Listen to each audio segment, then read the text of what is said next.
Hey plastic model builders, welcome back. It's your host Ari, and this is the final assembly of our Revell Stuka in 1/48 scale. This is the part 4. Watch the other parts. If you haven't seen them, you know the drill. Go back, watch them. It's a whole video series. It's a playlist. So we are preparing this model for decals. I'm spraying a gloss coat over the entire model. Some people will do that. Some people won't, and the question gets asked, do I need to do it? Well, the reason I do it is because of better decal adhesion. It lays flatter. Yes, I got a little orange peel effect there. Ignore it. You don't see it in real life. You have to look really hard. But the gloss helps give a better decal adhesion because it, in theory, lays more flat, and it won't let the decal silver, which has air bubbles underneath it. So I'm basically putting a little bit of water down. Decals, sometimes these are long, hard to get off. What I did differently in this is where you see a lot of edges, like you have that cross looking deal.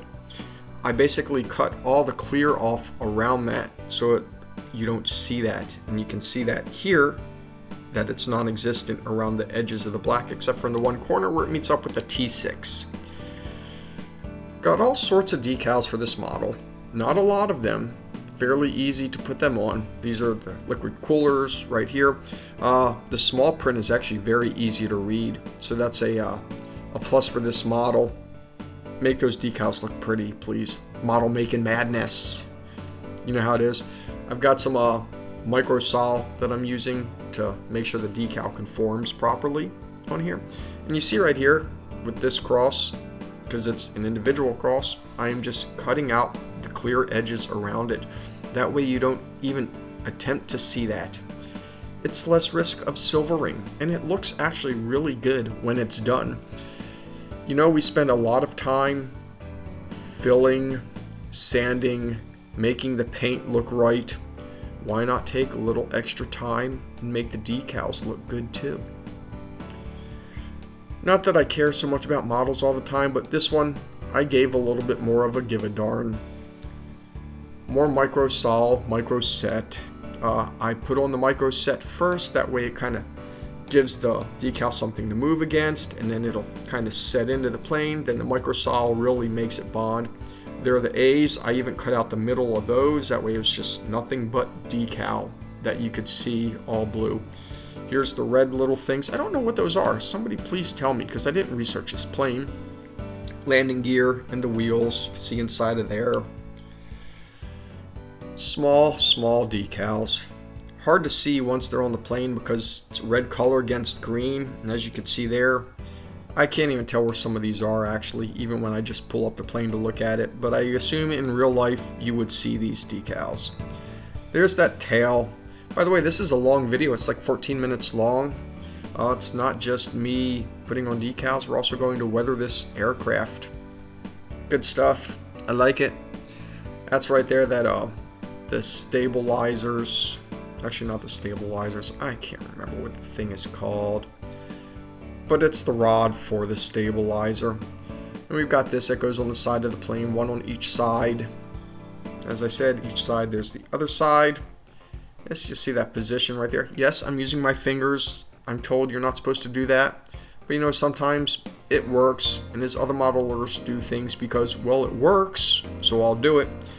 It doesn't make it right, but I do that. So you don't have to follow that. That's just how I get some of my stuff in place. It's just easier for me.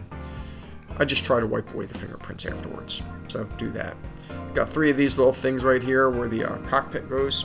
And you see how nice and neat that looks where I cut out a little bit around the T. Here are those little labels. You can barely see them, as I said, once they dry. Or little caution things. At least I assume that's what they are. I don't know. It's a German aircraft. I'm not familiar with all the markings on it. Somebody else drop me a line. Tell me what they mean. I'll be forever grateful and gratuitous, I guess, if you tell me. So, got all these. Not too many more decals left to go. You see I also cut around the edges of those. I like how it looks in the finished product. And you just look at it, it's, you know, straight decal on the paint. Don't see that clear shining through at all. No chance of silvering. They look kind of even. I hope I did a good job, and I hope you like it. And on that one, I did the same thing, and you could see the leftover that was on the piece of paper. Little words, can't exactly do it. There you go. These are my decals. I believe that's all of them. Now we are going to apply a clear coat to seal them in. After the clear coat, I apply some floor gloss. There are many different brands. It used to be called Future, now it's called Pledge Revive It. In the United States, it's something else I'm sure you can get overseas in Europe, Australia, wherever you are. So that's what I'm applying here. It smells good too. Just get it in your lungs, breathe that in. I'm just kidding, don't do that, it's not good for you. It's a hardener, it's acrylic based. So this basically gives the model an undercoat. Like if you have acrylic, you can now apply oil coat for it for the weathering, which is what I use as enamel and oil paints. Does a great job. And then a little bit of turpentine also helps take it off. So that's what I'm doing here. So here I am, I'm going to paint my exhaust ports. A little bit of weathering. I don't know if that was the right type of thinner to use, but that's what I put on there and it worked. So you see I've got these really thin. I wanted that green to show through just because it's a dark color. It didn't have to be like a normal black, and I'll put some more weathering on these afterwards. I painted that area. Don't know why I did that. I go back later and I touch that up to make that black inside. Just wanted to get all around, I guess. Make sure I got all of these exhaust ports covered. It's kind of like a rust color. Just thin. Goes on easy. Thin down. So I've got very light coats of black here, as you can see, oil based. Kind of just going around, even though I already did panel lines. Just dirtying them up a little bit, as if this plane had just gotten back from a flight and probably getting ready to go out again, because you know they do that stuff. So here's the propeller. Put all the black around there. Then I got my Q-tip. It's got a little bit of turpentine on there. Slowly dab this stuff off in various patterns. Doesn't have to look perfect. I certainly didn't make mine look perfect. I did this because it's the prop, and I'm sure they pick up dirt as they're moving. So that's why it looks like this. You see the prop turned out very nicely. It's got the black on there, the way I filed it down. If you remember in the other videos, I couldn't do that. It's where the pilots walk. We're going to weather those, put some little silver stuff on those. That's how we do things. And I wasn't too concerned about getting over the lines on these. Why? Because I'm just going to put some black weathering on that, and it just kind of makes it vanish. It's kind of like a modeling trick. You don't always have to be exactly precise and make things look good, because we can hide them with other details. It's like building a house. Why do you have trim? It hides where your floor meets the wall. Same principle. As you can see, just make things look a little dirty. It's a weathered plane. The cockpit turned out fairly decently. I'm happy with it. It's going to get a canopy on there so you don't actually have to see inside. This is not a contest worthy model. This is just a model for people to enjoy and look at. I really like doing this Stuka. It was, you know, a couple flaws on there, not many. We'll talk about that in the next video, which is the review. So we got a ways to go. I know I'm probably rambling your ear off, but you see I've basically spread a thin layer of oil-based black over this, and I'm just using turpentine to get it off. I probably could have used some other stuff. My turpentine smells kind of bad, so I did wear a mask when I was doing this, as well as I also had a fan on, because you don't want to inhale these fumes, because if you do, your head's going to be a little bit loopy afterwards. Here I am weathering the exhausts, getting them a little bit dirty. I probably could have made those more like the B17G that I did in my last series. You know, maybe put a little bit, some pink in there, maybe a little red, some orange. But I didn't do it. I just kind of left it as is, scale kind of thing. Here we go in those struts. Finally remember the name. The struts. So, just same process. You see, I'm just doing this throughout the whole plane. Put a little bit of black and then go over it. Even weathering, putting some dirt with black on black because it's a lighter shade. Here we have the wheels. They spin, spin them around, put some dirt on them, spin them some more, get the dirt in the inside, put it wherever you can, just dirt all over. Surely you can never have enough dirt. So even there, you see where I had scraped around to put the things on, the coolers, but yet I didn't realize, I forgot that that's open. So you just weather it and it takes care of it. And even upside down, you probably won't see it. That's a good thing. It did seem like I had a little too much on here, but I'm taking it off. And always remember, just brush with the flight path of the wing and how air would flow over it.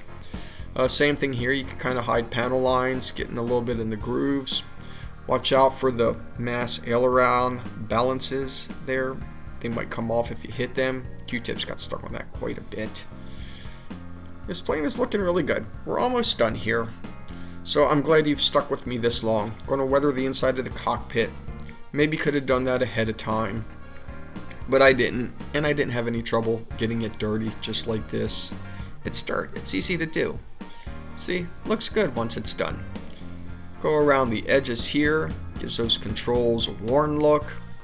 In this plane, since it's the Revell version, they're not as dominant. I'm sure other model builders, other companies, they'll make those controls stick out more. So I hear. Get my glass a little dirty. Why not, right? It is a plane. It can't stay perfectly clean. So this is a glass that was dipped in floor polish as well to make it look shiny. And I dirtied up the shininess. Why? Because I can. So I am now finished with the decals and the weathering, and we are applying a flat coat all over this model, which means it's just about done.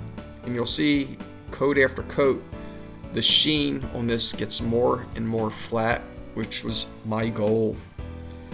And what do? Once we've got this flat coat on, we let it dry.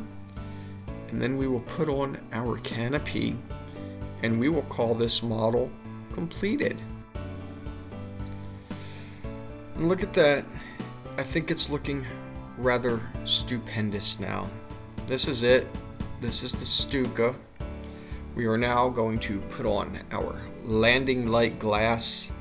And again, I still didn't do this exactly correct with how I used the glue here, because you see it's very thick. I learn in my next video series, when I do the B25J, also a Revell model, you will see that soon. But I've learned once you thin down that glue, it flows in nicely, just like thin cement. So we've got our rear gun.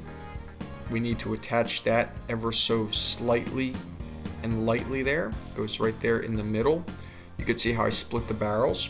We've got our antenna. That will go on one of the canopies. There's a hole for it right there.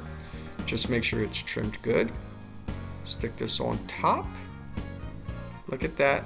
Got our antenna. I didn't use any easy line on this, but hey, I will be using something in the future. I promise. Got my glue for the front of the canopy right here, the windshield. To me, it's all just a canopy. Is what it is, right? Make sure your orientation is correct, of course. You want to make sure it could be easy to confuse which side goes where. Make sure you've got this placed properly. It's got those little slots. Just like that. Get the gun there. One more canopy and then one more that goes over that. So place that down. Make sure you don't hit your antenna. You probably could have put it on before, or at least that. And this just slides into place. Just like this. Kind of press mine down. I don't think I glued it, so it kind of comes off if I pick it up. And there it is. This is this model. Stay tuned for the review. That is the next episode. So don't forget to subscribe, comment, and like. And until next time, as usual, see ya.